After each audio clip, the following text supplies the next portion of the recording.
খবর শুনছেন Nandigram news TV YouTube channel থেকে। আজ সোমবার 2 তারিখ। জানাবো আজকের বাছাই করা 10টি তাজা খবর। শুরুতেই হেডলাইন্স। এটা বাংলাদেশ নয়, হাতগুলো ভেঙে গুঁড়িয়ে দেব, চরম হুঁশিয়ারি দিয়ে বিতর্কে তৃণমূল সভাপতি। বাঁকুড়ার বিজেপি বিধায়ককে মারবেন তৃণমূল নেতা, মঞ্চ থেকে বিস্ফোরক মন্তব্য। লালবাজার অভিযানে জুনিয়র চিকিৎসকেরা, বুধবার রাতে ঘরের আলো নিভিয়ে মানববন্ধনের ডাক। মহিলা চিকিৎসকদের নিয়ে অসম্মানজনক মন্তব্য, ক্ষমা চাইতে হল তৃণমূলের সাংসদ তথা চিকিৎসক কাকলিকে। শাসক দলকেই কেন বিচার চাইতে রাস্তায় নামতে হবে, আত্মসমালোচনার সুর কুণালের পোস্টে। সরকারের ঘুম ভাঙাতে আর কি কি করা যায় দেখি, মহামিছিল থেকে বললেন স্বস্তিকা। বেডে শুয়েই নার্সের শ্লীলতাহানি, গ্রেপ্তার রোগী, বিক্ষোভ ইলামবাজারে। ঝাড়খণ্ডে কনস্টেবল নিয়োগের পরীক্ষায় দৌড়তে গিয়ে মৃত 8, কাঠগড়ায় হেমন্ত সোরেনের সরকার। সিবিআই হাজিরার পরই গুরুতর অসুস্থ সন্দীপ ঘনিষ্ঠ দেবাশিস, ভর্তি আইসিইউতে। বঙ্গোপসাগরে গভীর নিম্নচাপ, বাংলার উপকূল এলাকায় কতটা প্রলয় হবে? প্রতিদিন নিয়মিত খবর শুনতে চ্যানেলটি সাবস্ক্রাইব করুন। আসছি বিস্তারিত খবরে। এটা বাংলাদেশ নয়, অরাজনৈতিক নয়, রাজনীতির পতাকা বের করুন, হাতগুলো ভেঙে গুঁড়িয়ে দেব, এমনই হুঁশিয়ারি দিয়ে বিতর্কে জড়ালেন বড়জোড়া ব্লক তৃণমূল সভাপতি কালিদাস মুখোপাধ্যায়। আর এহেন মন্তব্য ঘিরে শুরু হয়েছে জোর তরজা। তৃণমূল নেতার এহেন মন্তব্যের তীব্র নিন্দা জানিয়েছে বিজেপি সহ সমস্ত বিরোধীরা। স্থানীয় বিজেপি নেতৃত্বের দাবি, এটাই তৃণমূলের সংস্কৃতি। অবিলম্বে ওই শাসক নেতার ক্ষমা চাওয়ার দাবি উঠেছে। আরজিকর হাসপাতালে জুনিয়র ডাক্তারকে ধর্ষণ করে নৃশংসভাবে খুনের ঘটনায় তোলপাড় বাংলা। পথে নেমে লাগাতার বিক্ষোভ দেখাচ্ছেন বিরোধী দল সহ বিভিন্ন মানুষ। পাল্টা তৃণমূলের তরফেও ধর্ণা ও অবস্থান কর্মসূচির ডাক দেওয়া হয়েছে। শনিবার বেলিয়াতোর ডাকবাংলো মোড়ে সেই সভা হয়, আর সেখানে বক্তব্য রাখতে হুঁশিয়ারি দিয়ে বিতর্কে বড়জোড়া ব্লক তৃণমূল সভাপতি কালিদাস মুখোপাধ্যায়। একই সঙ্গে ওই ধর্ণা মঞ্চে বক্তব্য রাখতে গিয়ে এর আগে বাম যুবনেত্রী মীনাক্ষী মুখার্জিকে অতীত দিনের ইতিহাস পড়ার পরামর্শ দেওয়ার পাশাপাশি বিজেপিকেও আক্রমণ করেন তিনি। পরে ওই বক্তব্য বিষয়ে বড়জোড়া ব্লক তৃণমূল সভাপতি কালীপদ দাস মুখার্জিকে সাংবাদিকেরা প্রশ্ন করলে তিনি বলেন, আরজিকরের ঘটনায় এখন সিবিআই তদন্ত করছে, বিচার করছে সুপ্রিম কোর্ট। এখন জাস্টিস বাদ দিয়ে কেউ অগণতান্ত্রিক পদ্ধতিতে মমতা বন্দ্যোপাধ্যায়ের পদত্যাগ চাইলে গণতান্ত্রিক পদ্ধতিতে হাত গুঁড়িয়ে দেওয়ার কথা তিনি বলেছেন বলে দাবি করলেন। সুপ্রিয় দর্শক, আমাদের খবরগুলি আপনাদের ভালো লাগলে অবশ্যই লাইক করে দেবেন, এতে আমরা আরও উৎসাহ পাই। রাজ্য জুড়ে আরজিকর কাণ্ড নিয়ে চলছে রাজনৈতিক চর্চা। শাসক দল তৃণমূলের বিরুদ্ধে প্রতিবাদ চলছে বিভিন্ন জায়গায়। বিজেপি আসরে নেমে পড়েছে, আর সেখান থেকেই চলছে রাজনৈতিক চাপানোতর। মুখ্যমন্ত্রী মমতা বন্দ্যোপাধ্যায় দলের নেতাকর্মীদের ফোঁস করতে বলেছিলেন, আর তারপরেই সামনে এলো বিজেপি বিধায়ককে পেটানোর হুমকি। প্রকাশ্য প্রতিবাদ সভায় বিজেপি বিধায়ককে মারার হুমকি দেওয়া হচ্ছে সৌজন্যে তৃণমূল নেতা। বাঁকুড়ার ওন্দা বিধানসভার বিজেপি বিধায়ক অমরনাথ শাখাকে মারধরের হুমকি দেওয়া হচ্ছে, আর সেই হুমকি দিচ্ছেন কোতলপুর ব্লক তৃণমূল সভাপতি তরুণ নন্দীগ্রামী। এই নিয়ে ক্রমে ক্রমে উত্তপ্ত হচ্ছে লালমাটির রাজনীতি। আমি ব্লক সভাপতি হিসেবে আইন হাতে তুলে নিয়ে বলেছি, বিধায়ক অমরনাথ শাখা আপনার এলাকায় গেলে ব্যারিকেড করে রাখুন, আমার এলাকা দিয়ে গেলে আমি তাকে মারব মারব মারব, এমনই বিতর্কিত ও উস্কানিমূলক বক্তব্য রেখে বিতর্কে জড়ালেন কোতলপুর ব্লক তৃণমূল সভাপতি তরুণ নন্দীগ্রামী। কোতলপুরে দলের এক কর্মসূচিতে বক্তব্য রাখতে গিয়ে তিনি একথা বলেন। খোদ শাসক দলের নেতা তিনি, এভাবে আইন নিজের হাতে তুলে নেওয়ার কথা কিভাবে ঘোষণা করতে পারেন তরুণ নন্দীগ্রামী? তাই নিয়েই জোর শোরগোল শুরু হয়েছে কোতলপুরে। এই বক্তব্যের কড়া জবাব দিয়েছে বিজেপিও। শেষ পর্যন্ত দেখুন ভিডিওটি, আছে আরও গুরুত্বপূর্ণ কয়েকটি খবর। আরজিকর কাণ্ডে বিচারের দাবিতে সোমবারও পথে নামছেন জুনিয়র চিকিৎসকেরা। লালবাজার অভিযানের ডাক দিয়েছেন তারা। আগামী বুধবার 4 সেপ্টেম্বর এই একই দাবিতে ঘরের আলো নিভিয়ে মোমবাতি জ্বালিয়ে মানববন্ধনের ডাক দিয়েছে পশ্চিমবঙ্গের জুনিয়র ডাক্তার ফ্রন্ট। শনিবারের পর রবিবারও চলে অভয়া ক্লিনিক। কলকাতায় আরও 6টি জায়গায় চালানো হয়েছে এই ক্লিনিক। আরজিকর কাণ্ডের বিচারের পাশাপাশি হাসপাতালের প্রাক্তন অধ্যক্ষ সন্দীপ ঘোষকে সাসপেন্ড, কলকাতার পুলিশ কমিশনার পদ থেকে বিনীত গোয়েলের ইস্তফার দাবিতে সরব জুনিয়র ডাক্তারেরা। হাসপাতালে চিকিৎসক স্বাস্থ্যকর্মীদের নিরাপত্তার দাবিও তুলেছেন তারা। এই দাবিতেই সোমবার লালবাজার অভিযানের ডাক দিয়েছেন পশ্চিমবঙ্গ জুনিয়র ডাক্তার ফ্রন্টের সদস্যরা। দুপুর 2টায় কলেজ স্কোয়ার থেকে মিছিল করে লালবাজারে যাবেন তারা। আগামী বুধবার বিচারের দাবিতে রাত 9টা থেকে 10টা পর্যন্ত সকলকে ঘরের আলো নিভিয়ে রাখার অনুরোধ করছেন জুনিয়র ডাক্তারেরা। এই সময় মোমবাতি জ্বালিয়ে মানববন্ধন গড়ার ডাক দিয়েছেন তারা। শনিবার থেকে আরজিকর মেডিকেল কলেজে জুনিয়র ডাক্তারেরা অভয়া ক্লিনিক চালু করেন। বিনামূল্যে টেলিমেডিসিন পরিষেবা দেওয়ার কথা ঘোষণা করেন তারা। রবিবার কলকাতার আরও 6 জায়গায় অভয়া ক্লিনিক চালু করলেন পশ্চিমবঙ্গ জুনিয়র ডাক্তার ফ্রন্টের সদস্যরা। আরজিকর মেডিকেল কলেজে জুনিয়র চিকিৎসকেরা কুমারটুলি মৃৎশিল্প সাংস্কৃতিক সমিতিতে এই পরিষেবা দিচ্ছেন। শহরের আরও 6 জায়গায় 6টি মেডিকেল কলেজে জুনিয়র ডাক্তারেরা পরিষেবা দেবেন। এসপ্ল্যানেড ক্রসিং এ পরিষেবা দিচ্ছেন মেডিকেল কলেজ কলকাতার জুনিয়র ডাক্তারেরা।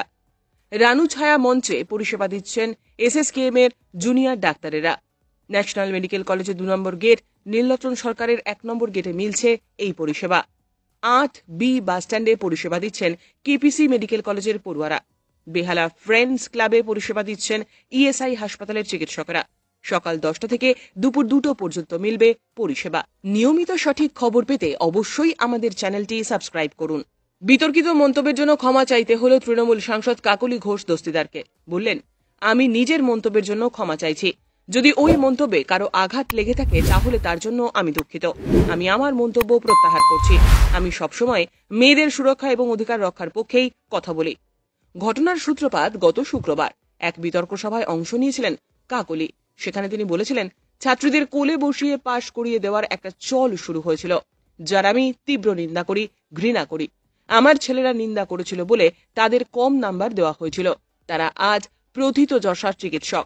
কিন্তু কোলে বসিয়ে পাশ করিয়ে দেওয়ার চলটা যে এখানে এসে দাঁড়াবে, উৎকোচ নিয়ে পাশ করানো হবে, কিংবা কেউ মুখ খোলার সাহস দেখালে যে তার থিসিস আটকে দেওয়া হবে, এমনটা আমি ভাবতে পারিনি। প্রসঙ্গত, কাকলি নিজেও পড়াশোনা করেছেন আরজিকর মেডিকেল কলেজ থেকেই। ওই অনুষ্ঠানের পরেই মহিলা চিকিৎসকদের প্রসঙ্গে তৃণমূল সাংসদের মন্তব্যকে ঘিরে শুরু হয় বিতর্ক। সমালোচনা শুরু হয় বিভিন্ন মহলে। কাকলির ক্ষমা চাওয়ার দাবিতে সরব হন একাধিক চিকিৎসক সংগঠন। সমালোচনা করেন বিজেপি আসানসোল দক্ষিণের বিধায়ক অগ্নিমিত্রা পল। উল্লেখ্য, অগ্নিমিত্রা নিজেও ওই অনুষ্ঠানে উপস্থিত ছিলেন। অনুষ্ঠান চলাকালীন তাঁর সঙ্গে এ নিয়ে কথা কাটাকাটিও হয়েছিল কাকলির। শনিবারই ইন্ডিয়ান সাইকিয়াট্রিক সোসাইটির চিকিৎসকেরা বিবৃতি দিয়ে জানান, কাকলির ওই মন্তব্য অসম্মানজনক এবং নিন্দনীয়। এই মন্তব্য মহিলা চিকিৎসকের যোগ্যতা ও পরিশ্রমকে প্রশ্ন চিহ্নের মুখে ঠেলে দেয়। তাকে অবিলম্বে ইন্ডিয়ান মেডিকেল অ্যাসোসিয়েশন থেকে বহিষ্কারের দাবিও তোলেন তারা।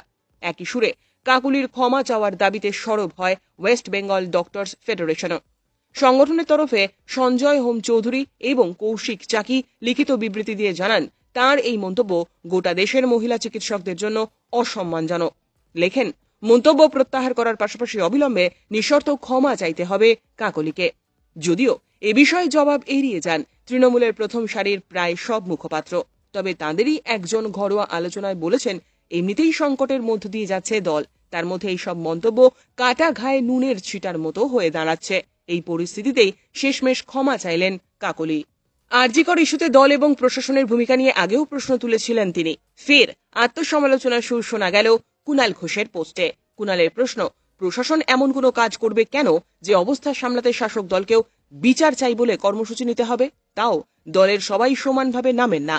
রবিবার সকালে সোশ্যাল মিডিয়ার একটি পোস্টে আত্মসমালোচনার প্রয়োজনীয়তা বোঝালেন কুণাল। তিনি লিখেছেন, নাগরিকদের মিছিল, জুনিয়র ডাক্তারদের মূল দাবি আমিও সকলের মতোই সমর্থন করি। বিচার চাই। প্রশাসনের কিছু পদক্ষেপকে মানুষ ভুল বুঝেছেন, সেখান থেকে বিরক্তি, অবিশ্বাসের বাতাবরণ তৈরি হয়েছে বলেই নাগরিকদের পথে নামতে হচ্ছে। নির্দিষ্ট কিছু পদক্ষেপে এই পরিস্থিতি সামলানোর দায়িত্বও সরকারের।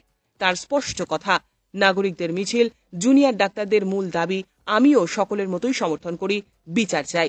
প্রশাসনের কিছু পদক্ষেপকে মানুষ ভুল বুঝেছেন, সেখান থেকে বিরক্তি, আত্মবিশ্বাসের বাতাবরণ তৈরি হয়েছে বলেই নাগরিকদের পথে নামতে হচ্ছে। নির্দিষ্ট কিছু পদক্ষেপে এই পরিস্থিতি সামলানোর দায়িত্ব সরকারের। একই সঙ্গে এই ইস্যুতে সিপিএম এবং বিজেপির কুরাজনীতি নিয়েও নাগরিক সমাজকে সতর্ক করেছেন প্রাক্তন সাংসদ।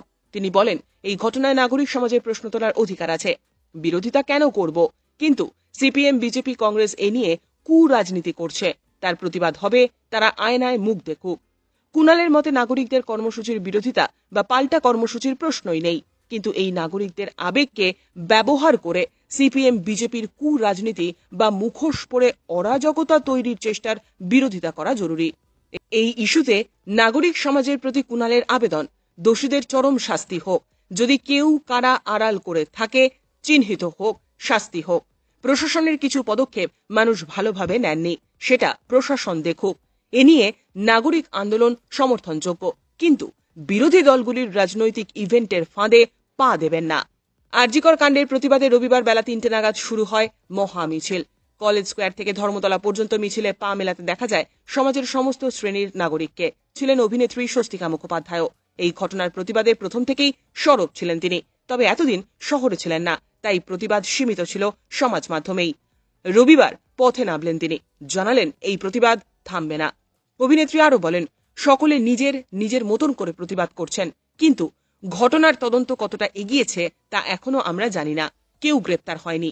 সিবিআইয়ের তদন্ত কোন পথে চলেছে খবর আমাদের কাছে নেই। সরকারের তো একটা দায়বদ্ধতা আছে, নির্যাতিতার বাবা মাকে জবাব দেওয়াও তো একটা দায়বদ্ধতা। অভিনেত্রী আরো বলেন, প্রায় 1 মাস হতে চলল, এমন একটা নির্মম ঘটনার কোনো সুরাহা হলো না। জনসাধারণকে বোকা ভেবে লাভ নেই। একটা মানুষকে দোষী হিসেবে সামনে আনা হচ্ছে, কিন্তু আমরা কেউ বিশ্বাস করি না একা এত বড় কাণ্ড ঘটিয়েছে সে। এটা অসম্ভব। আরজিকর হাসপাতালের ভাইরাল ভিডিও নিয়েও অভিনেত্রী মন্তব্য করেন। তিনি বলেন, অনেক রকম ভিডিও প্রকাশ্যে এসেছে, দেখা যাচ্ছে মৃতদেহের পাশে রীতিমতো গোল বৈঠক করে পরিকল্পনা চলছে। অকুস্থলে কোনো নিরাপত্তা নেই, মিথ্যে কথা বলে আত্মহত্যা বলে চালানোর চেষ্টা হয়েছে। রবিবারের মিছিলের পর কয়েকজন অভিজ্ঞ মানুষের সঙ্গে যোগাযোগ করে এ বিষয়ে বিশদে জানার চেষ্টা করেছেন বলে জানান স্বস্তিকা। আরও স্পষ্ট দাবি নিয়ে সরব হওয়ার জন্যই এই পদক্ষেপ তাঁর। অভিনেত্রীর কথায়, সাধারণ নাগরিক হিসেবে আর কি করতে পারি যাতে সরকারের ঘুম ভাঙে সেটাই দেখছি। নির্যাতিতার বাবা মাও তাই চান। আপনি কোন জেলা থেকে আমাদের ভিডিওটি দেখছেন অবশ্যই কমেন্টের মাধ্যমে জানাতে ভুলবেন না। হাসপাতালের শয্যায় শুয়েই কর্তব্যরত নার্সের শ্লীলতাহানির অভিযোগ উঠল এক রোগীর বিরুদ্ধে। শনিবার রাতে এই ঘটনায় তীব্র উত্তেজনা ছড়ায় ইলামবাজার প্রাথমিক স্বাস্থ্যকেন্দ্রে। নিরাপত্তা না পেলে তারা কাজে যোগ দেবেন না, এই দাবিতে সরব হয়ে আজ সকালে বিক্ষোভ দেখান চিকিৎসক ও নার্সরা। অভিযোগ, শয্যায় থাকা অবস্থাতেই চিকিৎসার জন্য আসা নার্সের শ্লীলতাহানি করেন অভিযুক্ত ব্যক্তি। ঘটনায় ক্ষুব্ধ চিকিৎসক ও নার্সরা আজ প্রতিবাদে স্বাস্থ্যকেন্দ্রের সামনে মিছিল করেন। No safety no duty poster হাতে ইলামবাজার থানায় গিয়ে ডেপুটেশন জমা দেন তারা। আরজিকর কাণ্ডের মধ্যে ইলামবাজার স্বাস্থ্যকেন্দ্রের এই ঘটনা ফের প্রশ্ন তুলে দিল মহিলা চিকিৎসা কর্মীদের নিরাপত্তা নিয়ে। 30 শয্যা বিশিষ্ট বীরভূমের ইলামবাজার প্রাথমিক স্বাস্থ্যকেন্দ্রের ওপর নির্ভর করে প্রায় 5টি গ্রাম পঞ্চায়েতের মানুষ। অভিযোগ, শনিবার রাতে জ্বর নিয়ে স্বাস্থ্যকেন্দ্রে ভর্তি হন এক ব্যক্তি। জানা গিয়েছে, রাতে সেই রোগীকে ইনজেকশন দিতে যান ওই নার্স। সেই সময় ওই রোগী তার শ্লীলতাহানি করেন বলে অভিযোগ। এই ঘটনার রাত থেকেই ক্ষোভে ফেটে পড়েন চিকিৎসক এবং স্বাস্থ্যকর্মীরা। রাতেই অভিযুক্ত রোগীকে বোলপুর মহকুমা হাসপাতালে স্থানান্তরিত করে দেওয়া হয়। খবর পেয়ে ইলামবাজার থানার পুলিশ স্বাস্থ্যকেন্দ্রে আসে। পরে চিকিৎসারত অবস্থাতেই রোগীকে গ্রেপ্তার করে পুলিশ। এই মুহূর্তে সে বর্ধমান মেডিকেল কলেজ ও হাসপাতালে পুলিশি নজরদারিতে ভর্তি আছে। প্রসঙ্গত, আরজিকর মেডিকেল কলেজ ও হাসপাতালে চিকিৎসক পড়ুয়াকে ধর্ষণ ও খুনের ঘটনায় উত্তাল রাজ্য তথা দেশ। সেই আবহেই ইলামবাজার প্রাথমিক স্বাস্থ্যকেন্দ্রে কর্তব্যরত নার্সকে শ্লীলতাহানির ঘটনা চিকিৎসক এবং স্বাস্থ্যকর্মীদের নিরাপত্তা নিয়ে ফের প্রশ্ন তুলে দিয়েছে। বিশেষ করে রাতে স্বাস্থ্যকেন্দ্রে কিভাবে কাজ করবেন মহিলা স্বাস্থ্যকর্মীরা, সেই প্রশ্নই উঠছে বারবার। মাঝরাত থেকে লাইন, জটিনি খাবার, পর্যাপ্ত জলও, চড়া রোদ মাথায় নিয়ে প্রাণপণ দৌড়, সবটাই একটা সরকারি চাকরির আশায়, বেকারত্বের অসীম জ্বালা মেটানোর আশায়। আর সেই আশাতেই চলে গেল আটটি তরতাজা প্রাণ। ঝাড়খণ্ডের কনস্টেবল নিয়োগের শারীরিক সক্ষমতার পরীক্ষায় মৃত্যু হয়েছে 8 জনের। এমনই অভিযোগ সে রাজ্যের প্রধান বিরোধী দল বিজেপির।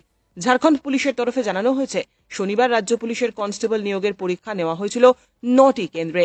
রাঁচি, গিরিডি, হাজারিবাগ, পালামু, পূর্ব সিংভূম এবং সাহেবগঞ্জ জেলায়। দুর্ভাগ্যজনকভাবে কয়েকটি কেন্দ্রে কয়েকজন চাকরি প্রার্থীর মৃত্যু হয়েছে। এ নিয়ে একটি মামলা রুজুও হয়েছে। কেন এই মৃত্যু খতিয়ে দেখা হচ্ছে। ঠিক কতজন পরীক্ষার্থীর মৃত্যু হয়েছে সরকারিভাবে সেই তথ্য প্রকাশ করা না হলেও বেসরকারি সূত্রে খবর, মৃতের সংখ্যা 8। বিজেপির দাবি সংখ্যাটা 10। মাস দুয়েকের মধ্যেই ঝাড়খণ্ডের নির্বাচন। তার আগে সরকারি চাকরির পরীক্ষা দিতে গিয়ে 8 চাকরি প্রার্থীর মৃত্যু। স্বাভাবিকভাবেই প্রবল চাপে সে রাজ্যের জেএমএম কংগ্রেস সরকার। পুলিশ অবশ্য দাবি করেছে প্রতিটি পরীক্ষা কেন্দ্রেই পরীক্ষার্থীদের জন্য উপযুক্ত পানীয় জল এবং প্রাথমিক চিকিৎসার ব্যবস্থা রাখা হয়েছিল, যদিও বিরোধীরা সে যুক্তি মানতে নারাজ। আরজিকর কাণ্ডে একটানা সিবিআই জিজ্ঞাসাবাদ, তারপরেই গুরুতর অসুস্থ অবস্থায় হাসপাতালে ভর্তি। হাসপাতালে সন্দীপ ঘোষ ঘনিষ্ঠ ফরেন্সিক ডেমনস্ট্রেটর দেবাশিস সোম। কি হয়েছে তার? কেমন আছেন সিবিআই স্ক্যানারে থাকা এই চিকিৎসক? পরিবার সূত্রে খবর, শনিবার রাতে দেবাশিস বাবুর রক্তে শর্করার মাত্রা আচমকাই কমতে শুরু করে। পরিস্থিতি এতটাই খারাপ হয়ে যায় যে তাকে তড়িঘড়ি বাইপাসের ধারের হাসপাতালে ভর্তি করতে হয়। সেখানে আইসিইউতে রেখে বাইপ্যাক দেওয়া হচ্ছে সন্দীপ ঘোষ ঘনিষ্ঠ চিকিৎসককে। প্রসঙ্গত, আরজিকর হাসপাতালে চিকিৎসককে ধর্ষণ এবং খুনের ঘটনার পর থেকেই নজরে প্রাক্তন অধ্যক্ষ সন্দীপ ঘোষ। তার বিরুদ্ধে অভিযোগ ভুরি ভুরি। ইতিমধ্যেই তার বিরুদ্ধে ওঠা আর্থিক দুর্নীতির অভিযোগে কলকাতা হাইকোর্টে মামলা করেন প্রাক্তন সুপার আক্তার আলী। ওই মামলায় নাম ছিল হাসপাতালের ফরেন্সিক ডেমনস্ট্রেটর দেবাশিস সোমেরও। তার বিরুদ্ধে অভিযোগের অন্ত নেই আক্তার আলী। তার দাবি, সন্দীপের ঘনিষ্ঠ হওয়ায় দেবাশিসও সমানভাবে আর্থিক দুর্নীতি কাণ্ডে যুক্ত। গত রবিবার তার কেষ্টপুরের বাড়িতে প্রায় 8 ঘন্টা টানা তল্লাশি চালান সিবিআই আধিকারিকেরা। এরপর বিকেল 4টে নাগাদ নথিপত্র নিয়ে নিজের গাড়ি চড়ে সস্ত্রীক দেবাশিস পৌঁছন নিজাম প্যালেসে। সেখানে প্রায় ঘন্টা চারেক তাকে জিজ্ঞাসাবাদ করা হয়। এরপর আবারও সোমবার সকাল 10টা নাগাদ নিজাম প্যালেসে পৌঁছন দেবাশিস। এর মধ্যেই গুরুতর অসুস্থ হয়ে পড়লেন তিনি। বঙ্গোপসাগরে নিম্নচাপ তৈরি হয়েছিল, এখন সেটি শক্তি বাড়িয়ে গভীর নিম্নচাপে পরিণত হয়েছে। এর ফলে রাজ্যের একাধিক জেলায় বিপর্যয় দেখা দেবে, এমনই বার্তা দিয়েছে হাওয়া অফিস। আবহাওয়ার বদল আসবে।